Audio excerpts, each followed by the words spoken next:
est roi, il est roi, il siège et règne en majesté, fait monter sa bannière, Jésus est roi.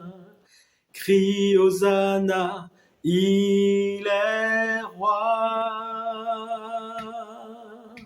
Jésus est roi, il est roi, il siège et règne en majesté, fait monter sa bannière, Jésus est roi. Crie Hosanna, il est roi.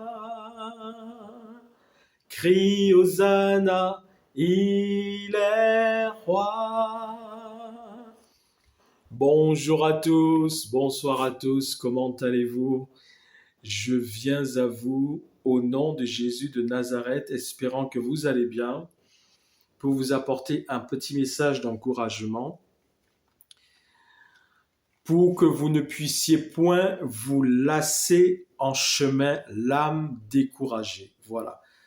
Ne vous lassez point en chemin l'âme découragée. Nous avons ce verset notamment dans l'Épître aux Hébreux. Hébreux chapitre 12 et le verset 3. Il nous est dit, « Considérez en effet celui qui a supporté contre sa personne une telle opposition de la part des païens, de la part des inconvertis, de la part des méchants.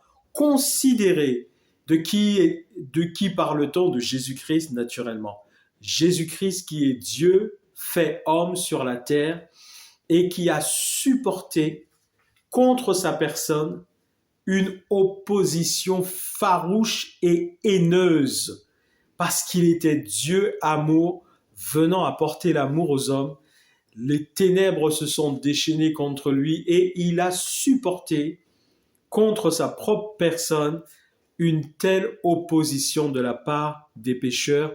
Et il est dit, afin que vous ne vous lassiez point l'âme découragée, afin que vous ne puissiez point, que vous ne vous lassiez point l'âme découragée. Alors, c'est ce petit message d'encouragement que je veux vous apporter, vous qui êtes découragés, vous qui êtes éprouvés, vous qui êtes dans le viseur de l'ennemi des ténèbres et qui avez peut-être l'impression que Dieu vous a abandonné, que Dieu ne vous écoute pas, que Dieu s'est détourné de vous, que Dieu laisse l'ennemi ténébreux vous faire du mal, vous attaquer. Je voudrais vous dire que Jésus-Christ est sorti vainqueur du tombeau.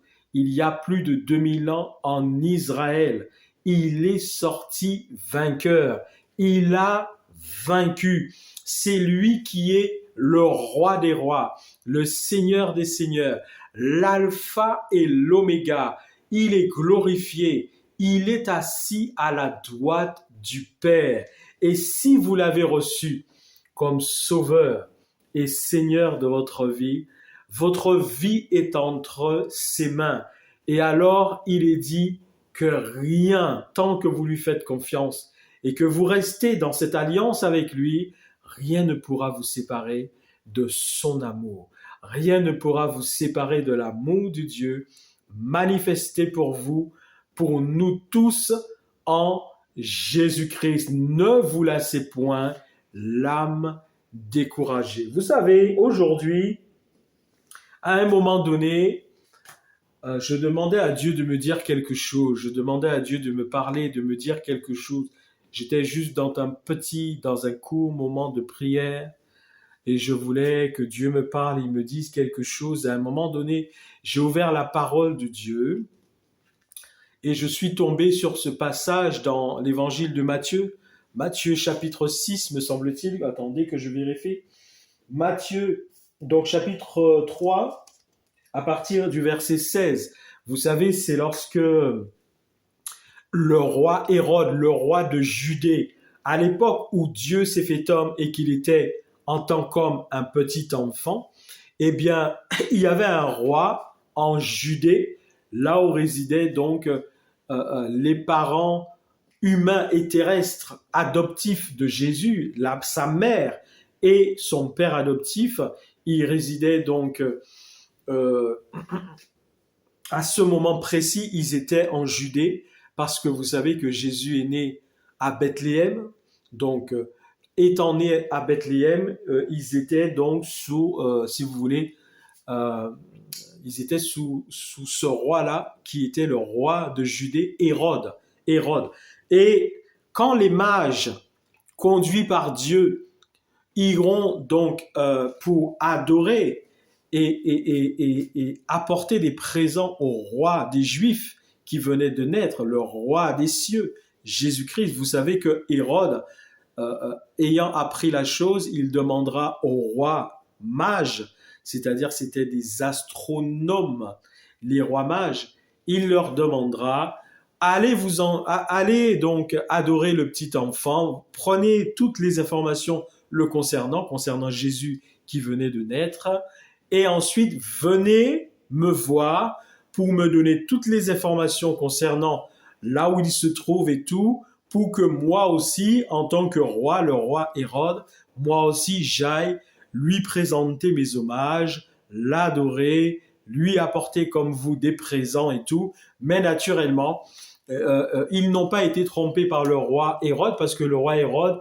était à ce moment-là un instrument entre les mains des ténèbres dans le but de tuer Jésus pour que le dessein de Dieu du salut envers tous les hommes ne puisse pas s'accomplir, empêcher à Jésus de grandir, de devenir un homme et d'aller à la croix en sacrifice pour sauver les hommes. Donc, le roi Hérode était un instrument entre les mains du diable, cherchant à tuer Jésus, et il essaie de tromper donc les rois mages, pour les mages du moins, il essaie de tromper les mages pour leur dire allez voir où se trouve le petit enfant, prenez toutes les infos qui concernent l'enfant, lorsque vous aurez fait ce qu'il faut, venez me voir et donnez-moi toutes les infos pour me dire où est-ce qu'il se trouve et tout, pour que moi aussi j'aille lui présenter mes hommages et faire tout le nécessaire par rapport à sa naissance. Mais naturellement,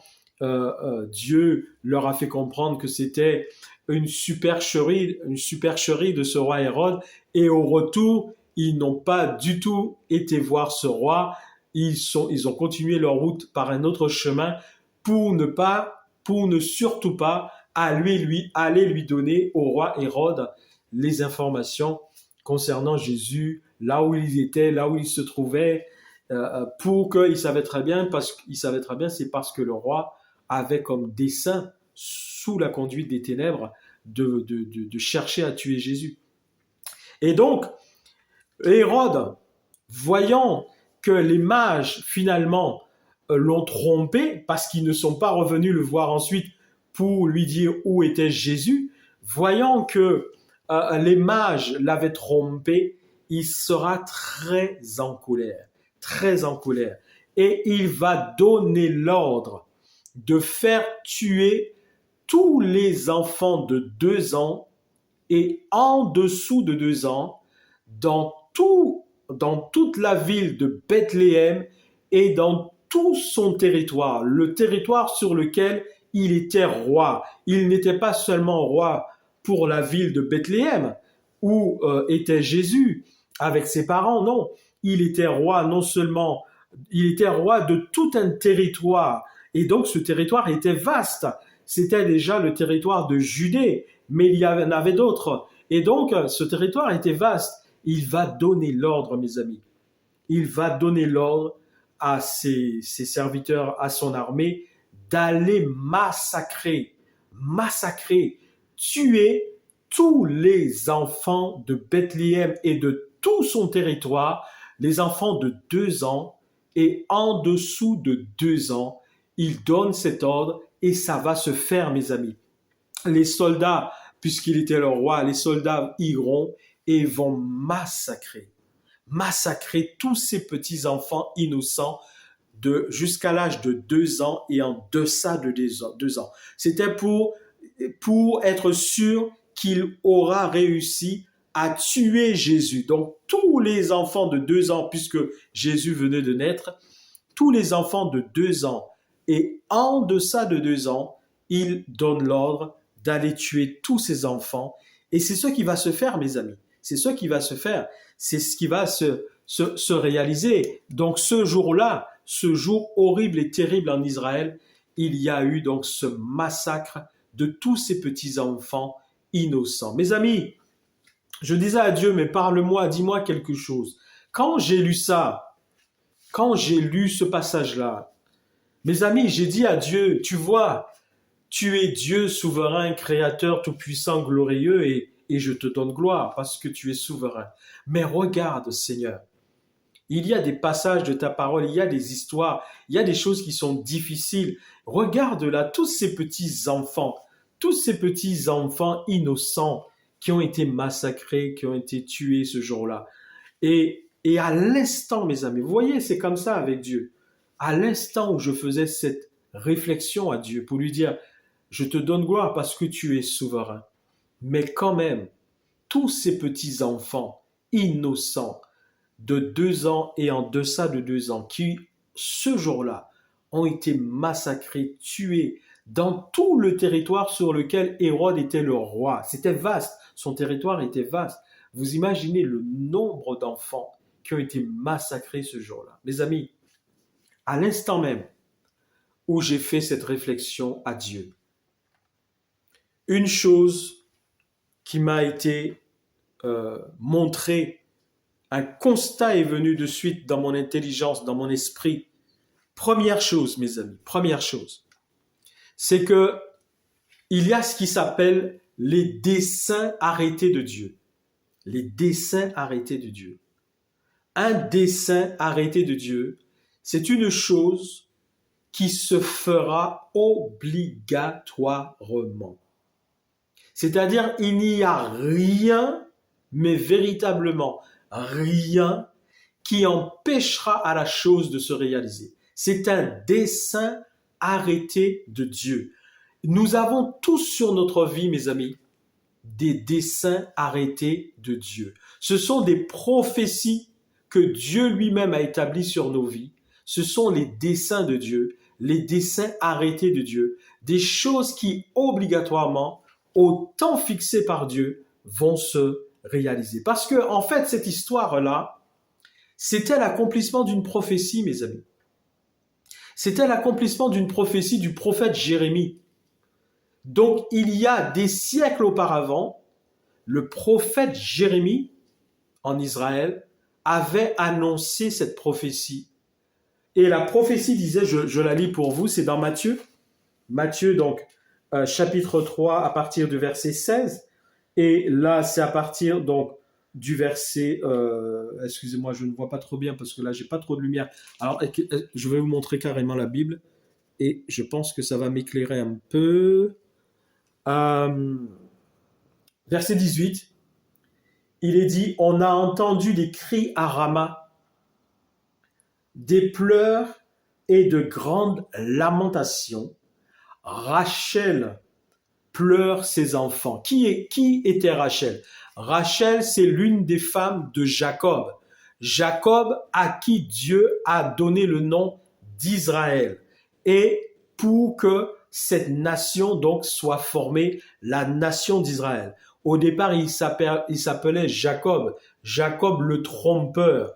Et lui aussi, Dieu l'a fait passer par un certain chemin. Et ensuite Dieu change son nom en celui d'Israël. Et il avait donc dans les femmes qu'il a eues, il y en avait une qui s'appelait donc Rachel. Donc il est dit, on entend des cris à Rama, des pleurs et de grandes lamentations. Rachel pleure ses enfants et elle n'a pas voulu être consolée parce qu'ils ne sont plus, parce que les enfants ne sont plus. Pourquoi? Parce que Hérode a donné l'ordre de faire massacrer, tuer tous les enfants de l'âge de 2 ans et en deçà de 2 ans dans le but de tuer Jésus pour empêcher que Jésus reste en vie, qu'il grandisse et qu'il aille accomplir ce pourquoi il était venu sur la terre. Et nous savons, il l'a accompli, il l'a réalisé en s'offrant volontairement à la croix pour nous sauver. Mes amis, c'était une prophétie arrêtée. Jérémie avait annoncé cela des siècles auparavant et le jour fixé par Dieu, ça s'est réalisé. Ça s'est réalisé et personne n'a pu empêcher que ça se réalise en Israël ce jour-là, le massacre de tous ces enfants. On ne sait pas, on n'a pas dénombré combien d'enfants ont été massacrés ce jour-là. Mais vous pouvez y penser que le roi Hérode, roi de Judée, et plus d'autres territoires, vous imaginez la dimension du territoire sur lequel il était roi. Donc, on peut imaginer le nombre d'enfants qui ont été massacrés ce jour-là. Mais mes amis, c'était un dessein arrêté de Dieu.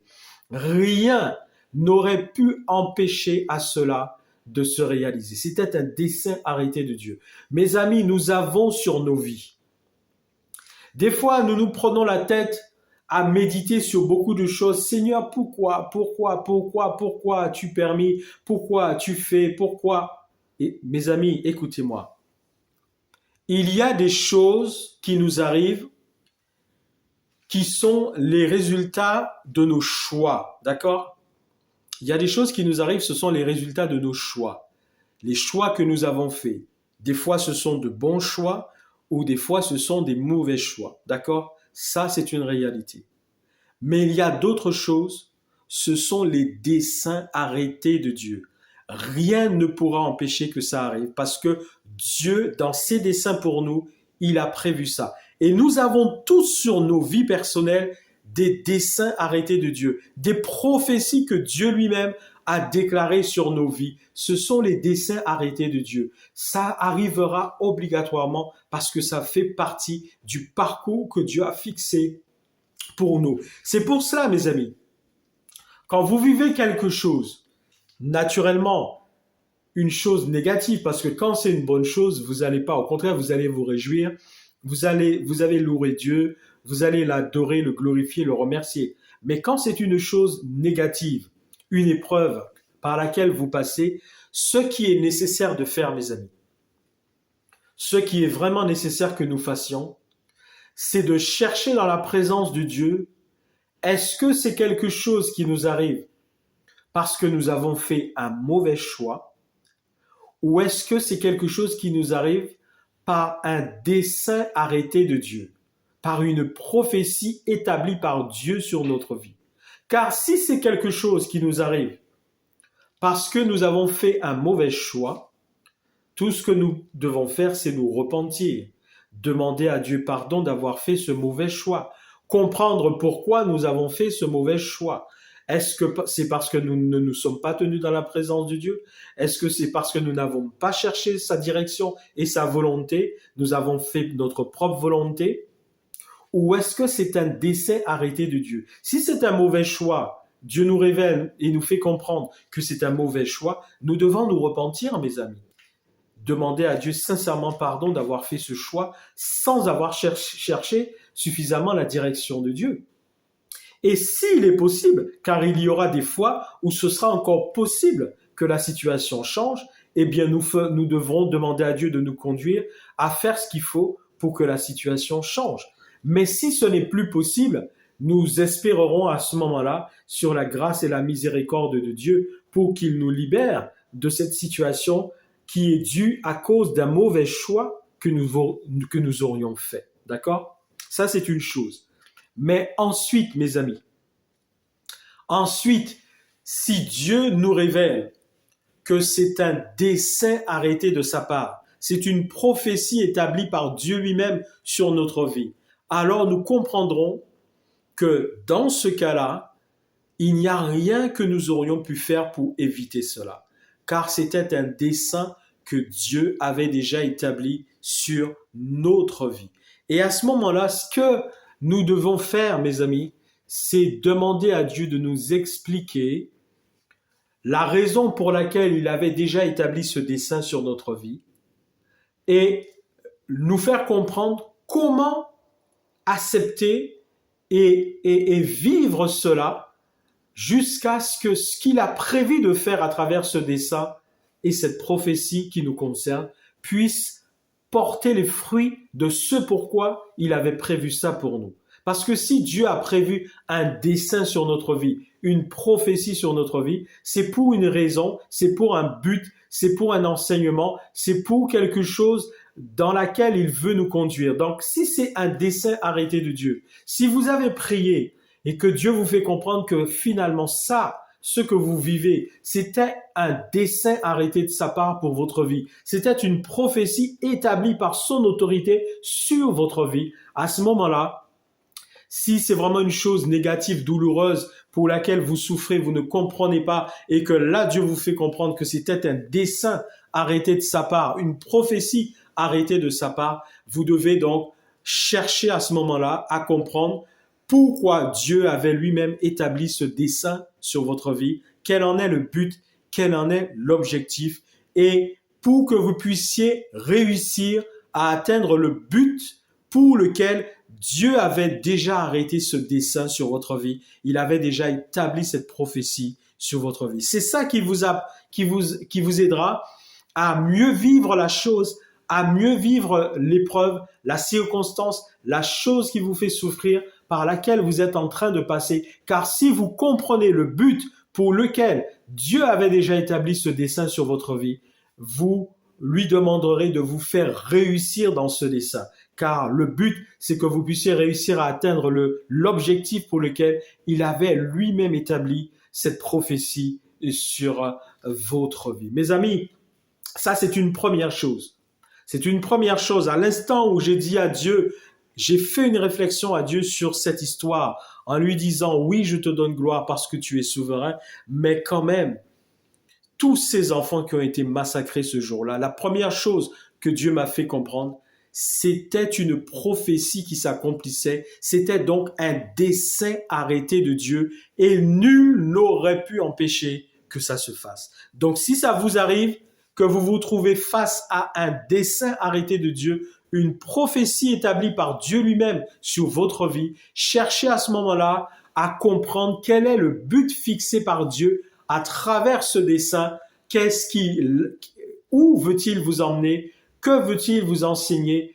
Quelle transformation veut-il accomplir dans votre vie? Quel est le but que Dieu a fixé à travers ce dessein? Ça vous aidera à mieux supporter la chose en la comprenant et à accepter le dessein de Dieu pour que sa volonté s'accomplisse dans votre vie, afin que vous ne vous découragiez point en chemin, afin que vous ne vous lassiez point l'âme découragée. Afin que vous ne vous lassiez point l'âme découragée. Ça, c'était la première chose. La deuxième chose, mes amis, la deuxième chose que Dieu m'a fait comprendre tout de suite, c'est que, mes amis, tous ces enfants qui ont été massacrés, tous les enfants de l'âge de 2 ans et en deçà de l'âge de 2 ans, mes amis, tous ces enfants. Et on peut comprendre qu'il y a eu des enfants massacrés dans tout le territoire de la Judée et dans les autres territoires sur lesquels le roi Hérode régnait. Il y a eu des enfants et des enfants massacrés. Mais mes amis, dans la réalité, mes amis, tous ces enfants-là ont été sauvés ce jour-là. Tous les enfants qui ont été tués, mes amis, tous, sans exception, parce que c'était des petits enfants de 2 ans et en deçà de 2 ans. Il n'y a aucun enfant à cet âge-là que Dieu condamne. Il n'y a aucun enfant à cet âge-là que Dieu va laisser partir dans les ténèbres et dans la perdition éternelle. Car un petit enfant de 2 ans et en deçà de l'âge de 2 ans n'a pas encore suffisamment la maturité nécessaire pour distinguer suffisamment le bien du mal et choisir entre le bien et le mal. Il est en apprentissage, il est en train d'apprendre pour plus tard réussir à distinguer les choses et à faire les bons choix. Mais pour l'instant, il n'est pas encore décisionnaire suffisamment en termes de responsabilité devant Dieu pour être condamné par Dieu. Donc, mes amis, dans la réalité, tous ces enfants, et il y a eu des milliers et des milliers d'enfants massacrés, tués ce jour-là, sous l'ordre du roi Hérode, mais dans la réalité, mes amis, tous ces enfants-là ont été sauvés. Vous vous imaginez le nombre d'âmes de ces petits enfants-là qui sont partis directement dans le royaume de Dieu. Et en fait, qui a gagné entre le diable et Dieu ce jour-là? Mes amis, c'est Dieu.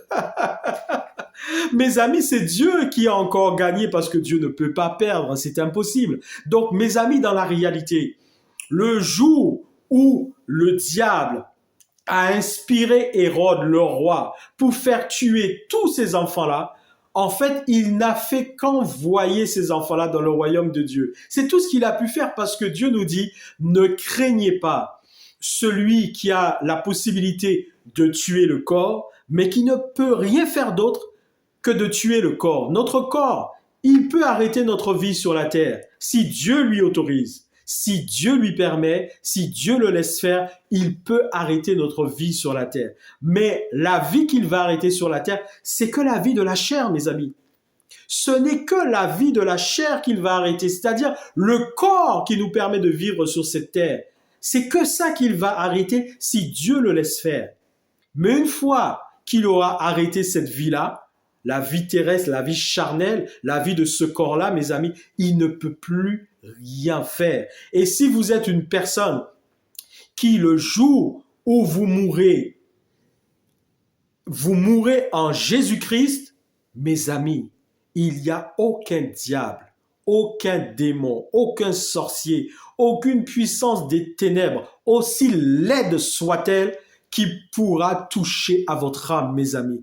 Aucune puissance des ténèbres, si vous mourrez en Jésus-Christ, ne pourra toucher à votre âme. Tout ce qu'il pourra faire, si Dieu lui permet, c'est de toucher à votre corps, mais il ne pourra pas toucher à votre âme. C'est ce qui s'est passé d'ailleurs ce jour-là. Tous ces enfants ont été massacrés. On a juste séparé leur âme de leur corps. On a arrêté leur vie sur la terre. Leur petit corps de chair et de sang, on a arrêté cette vie qui était dans ce petit corps de chair et de sang. Mais toutes ces petites âmes-là, mes amis, ces milliers de petites âmes-là sont parties dans le royaume de Dieu. Et dans la réalité, mes amis, voici ce que Dieu m'a fait comprendre.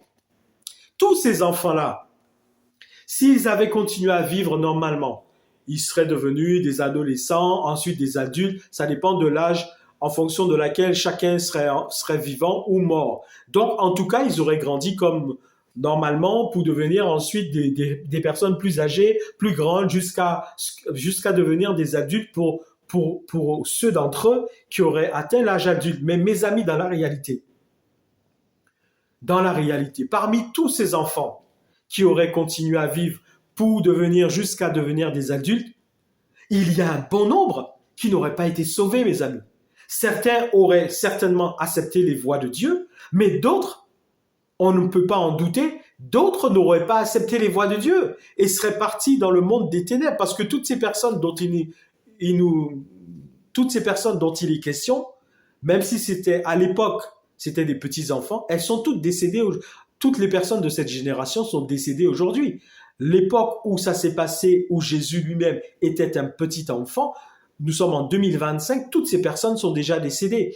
Mes amis, dans la réalité, tous ces enfants-là, s'ils avaient grandi normalement et que beaucoup d'entre ces enfants seraient devenus des adultes. Mais mes amis, à l'heure où nous parlons, il y en aurait de ceux qui auraient été sauvés parce qu'ils auraient accepté Dieu dans leur vie, mais il y en aurait de ceux qui seront perdus aujourd'hui. Ils seraient dans les souffrances du monde des ténèbres, à souffrir déjà en attendant le jugement final. Ils seraient perdus. Alors que lorsqu'ils ont tous été massacrés ce jour-là, mes amis, il n'y en a pas un seul qui est parti dans le monde des ténèbres. C'était des petits enfants. Ils sont tous partis dans le royaume de Dieu, mes amis. Ça a été au contraire une manne pour le royaume de Dieu. Ça a été une vague d'âmes sauvées et qui est entrée dans le royaume de Dieu. Mes amis, qui a gagné ce jour-là? Le diable ou Dieu? Mais c'est Dieu qui a gagné. C'est Dieu qui a gagné, mes amis. Parce que, à la différence que si ces enfants-là n'avaient pas été tués, certains d'entre eux se seraient perdus en devenant des adultes, en demeurant dans la vie terrestre. Certains auraient choisi une mauvaise voie et ils seraient partis dans les souffrances éternelles et dans la perdition éternelle. Alors que là, pas un seul, mes amis, pas un seul de ces enfants n'a été perdu. Tous ces enfants qui ont été tués ce jour-là sont sauvés, mes amis. Ils sont tous dans le royaume de Dieu. À l'instant même où nous parlons, à l'heure où je fais ce message, tous ces enfants qui ont été massacrés ce jour-là, parce que c'était des petits-enfants de 2 ans et en deçà de 2 ans, ils sont tous sauvés. Ils sont tous dans le royaume de Dieu. Alors que s'ils avaient continué à vivre, certains auraient choisi Jésus, et d'autres auraient choisi les ténèbres et seraient perdus aujourd'hui. Donc en fait, ce jour-là, il n'y a eu aucune perte. Ils sont tous partis dans le royaume de Dieu. Ils ont tous été sauvés, mes amis. Oh, vous savez, c'est pour ça que il faut donner gloire à Dieu. Parce que quand on accepte la souveraineté de Dieu, Dieu nous explique les choses. Quand on accepte sa souveraineté, Dieu nous explique les choses. J'ai eu cette réflexion en lisant ce passage. Je disais à Dieu, parle-moi, dis-moi quelque chose. Et j'ai lu ce passage. Et je donnais gloire à Dieu. J'ai accepté sa souveraineté. Mais je disais quand même, tous ces enfants qui ont été massacrés ce jour-là, et à l'instant même, Dieu m'a fait comprendre 2 choses. Premièrement, les desseins arrêtés de Dieu, les prophéties faites par Dieu, rien ne pourra empêcher que ça arrive, mes amis. Rien. S'il y a un dessein arrêté de Dieu sur votre vie, une prophétie que Dieu lui-même a établie sur votre vie, rien ne pourra empêcher que ça se fasse. Ça se fera obligatoirement au temps fixé par Dieu, car c'était l'accomplissement d'une prophétie, mes amis. C'était l'accomplissement d'une prophétie. Et quand vous étudiez encore, ne serait-ce que l'histoire de Jésus lui-même dans les évangiles, de tout son passage sur la terre, vous verrez beaucoup de passages où des choses se faisaient, où il était dit, c'est afin que s'accomplit la prophétie qu'avait annoncé tel prophète, Ésaïe, Jérémie, Ézéchiel. Vous verrez à chaque fois, il est dit, c'est afin que s'accomplit la prophétie. Donc vous voyez mes amis, il y a des desseins arrêtés de Dieu qu'on ne pourra pas éviter. C'est pour ça que je vous dis, vous devez chercher à comprendre si c'est une erreur que vous avez faite, si c'est quelque chose de négatif que vous vivez, que vous êtes en train de vivre. Vous devez chercher à comprendre si c'est une erreur que vous avez faite, auquel cas c'est la repentance. Et si c'est encore possible de changer les choses, parce qu'il y a des cas où ce sera possible, ben ce sera possible. Et si ce n'est pas possible humainement parlant, c'est compter sur la grâce de Dieu pour que les choses changent. Et si ce n'est pas une erreur, mes amis, si ce n'est pas une erreur que vous avez commise, ça veut dire que c'est un dessein arrêté de Dieu. C'est quelque chose que Dieu a déjà programmé sur votre vie. C'est une prophétie établie par Dieu lui-même sur votre vie. Et à ce moment-là, vous ne pourrez pas l'éviter, mais dites-vous que si Dieu a programmé une prophétie sur votre vie, c'est pour un but.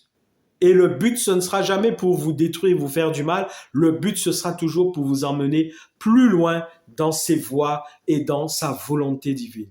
Et mes amis, ensuite, Dieu m'a fait comprendre, mais en fait, tous ces enfants-là, c'est vrai. La prophétie s'est accomplie et des milliers d'enfants ont été massacrés ce jour-là. Pour les parents, ça a été horrible. Mais dans la réalité, réfléchis. Dieu m'a fait comprendre, réfléchis. Tous ces enfants ont été sauvés. Ils sont tous ces petits-enfants ont été sauvés ce jour-là. Ils sont tous aujourd'hui dans le royaume de Dieu, dans la gloire de Dieu. Il n'y en a pas un qui s'est perdu. Tous sont partis directement dans le royaume de Dieu. Alors que s'ils avaient vécu et grandi normalement, certains auraient choisi Dieu et d'autres seraient perdus. Alors que là, pas un seul n'a été perdu. Mes amis, c'est pour ça que nous devons donner gloire à Dieu.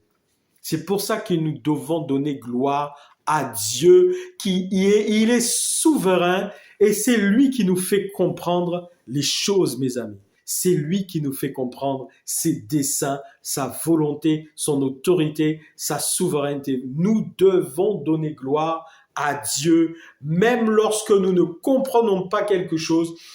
Donnons gloire à Dieu, car Dieu va nous expliquer les choses. Voilà, c'était ce petit message pour encourager quelqu'un qui est peut-être en ce moment découragé, qui ne comprend pas ce qui lui arrive, le chemin par lequel il est en train de passer. Cherchez la raison de ce que vous êtes en train de vivre, soit une erreur que vous avez commise, ou soit c'est un dessein arrêté de Dieu, auquel cas vous n'auriez pas pu l'éviter. Mais si c'est un dessein arrêté de Dieu, Dieu vous fera comprendre pourquoi il avait fixé cela sur votre vie. Il y a un but. Ce but sera toujours de vous emmener plus loin dans sa volonté et dans sa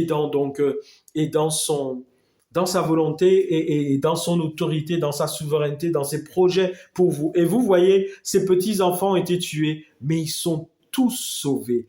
Tous saufs. Ça a fait une vague d'âmes qui est partie dans le royaume de Dieu. Et ce n'était pas un petit nombre, mes amis. Dans tout son territoire, le roi Hérode a donné, sous l'autorité des ténèbres, il a donné l'ordre de massacrer ses enfants. Mais ça a été des milliers et des milliers et des milliers d'âmes de ces petits-enfants qui sont partis dans le royaume de Dieu. Ils sont partis dans le royaume de Dieu. Ils ont été sauvés. Mes amis, donnons gloire à Jésus-Christ, donnons gloire au Père et au Saint-Esprit. Même quand nous ne comprenons pas les choses, donnons-lui gloire et Dieu nous fera comprendre. Il nous fera comprendre tout ce qu'il a déjà fait mettre par écrit pour nous dans sa parole et tout chemin par lequel nous passons. Et il y a ce cantique qui dit « J'ai vu la chute de Satan, gloire à l'Éternel, gloire au nom de Jésus. J'ai vu la chute de Satan, gloire à l'Éternel. Amen. Quand je regarde à ma droite, je vois Satan tomber. Quand je regarde à ma gauche, je vois Satan tomber. Quand je suis dans la louange, je vois Satan tomber. Quand je suis dans la louange, je vois Satan tomber. J'ai vu au nom de Jésus-Christ de Nazareth. Au nom de Jésus-Christ de Nazareth. In the mighty name of Jesus Christ. Ikamborishande kiribando. Soyez bénis au nom de Jésus-Christ et à bientôt pour un autre encouragement, une autre exhortation. Ne vous découragez point, ne vous lassez point, l'âme découragée. Ne vous lassez point, l'âme découragée. Donnez gloire à Jésus-Christ en toutes choses. Il vous donnera l'explication du chemin par lequel vous êtes en train de passer. À très bientôt pour un prochain message. Au nom de Jésus-Christ de Nazareth. Amen. Amen.